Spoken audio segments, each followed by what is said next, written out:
MS Now international reporter Inez de la Cuetara is live in Geneva, Switzerland. We are also joined by Barbara Starr, former CNN Pentagon correspondent and author of the Barbara Starr Reports Substack. Inez, what do we know about the talks so far this morning? Hey, Anna. So the talks this morning went on for about 3 hours. They have now paused, but they are expected to resume later today. That's according to Oman's foreign minister, who posted that on X. He also said that creative and positive ideas had been shared. So the talks wrapped up, but we understand the American delegation, led by the president's son-in-law, Jared Kushner, and the special envoy, Steve Witkoff, then went to meet with the Ukrainians, but they will be resuming the talks on Iran, we understand, in about an hour. So that, I think, is being seen as a kind of positive sign. I'll let you listen to what the Iranian foreign minister had to say ahead of these talks. Of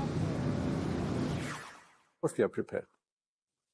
We are fully prepared for both options. War, God forbid, and peace. I think a fair, balanced, and equitable deal is achievable, and we can do it. Of course, our armed forces are prepared to do their job, and we know how to defend ourselves.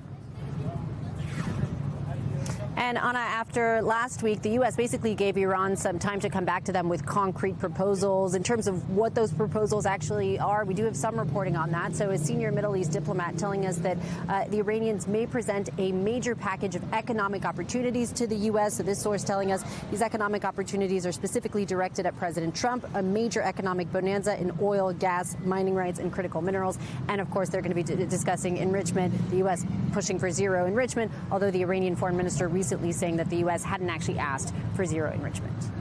Okay, so you say the talks have paused. They will continue, and as keep us posted. Thank you so much for that reporting from Geneva. Barbara, this is the third round of talks between these two sides this morning. You have the USS Gerald Ford headed to the Middle East. President Trump has deployed F-22 fighter jets to the region. What do you make of this military buildup while negotiations are still underway?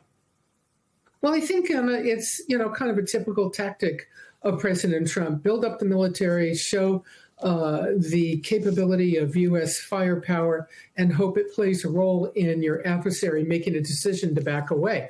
I don't know if it's going to work this time. I mean, the Iranians have to make the critical decision about enrichment. That's what the U.S. wants to see, is zero enrichment.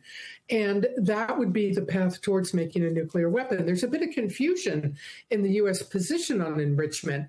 We had Steve Witkoff saying that they were continuing and they could be days away from having a stockpile capable of being in a nuclear weapon. Marco Rubio, the Secretary of State, saying they're not enriching right now, but they want to. So this may be the real issue at hand. What is the U.S. intelligence assessment about how far Iran's gone on enrichment? And then how close does that get them to a nuclear weapon?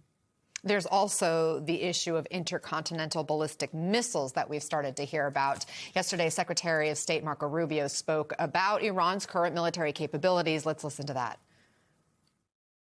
You've seen them increasing the range of the missiles they have now. And clearly they are headed in the pathway to one day being able to develop weapons that could reach the continental U.S. They already possess weapons that could reach much of Europe already now as we speak. And the ranges continue to grow every single year exponentially, which is amazing to me for a country that's facing sanctions, whose economy is in tatters, whose people are suffering, and somehow they still find the money to invest in missiles of greater and greater capacity every year. This is an unsustainable threat. Barbara, quickly, if you will, what more do we know about that threat? The Iranians for years have been working on trying to get long-range, precise, accurate missiles capable of hitting the U.S. They can hit in the region, in the Middle East, and in Europe. And that is a major concern.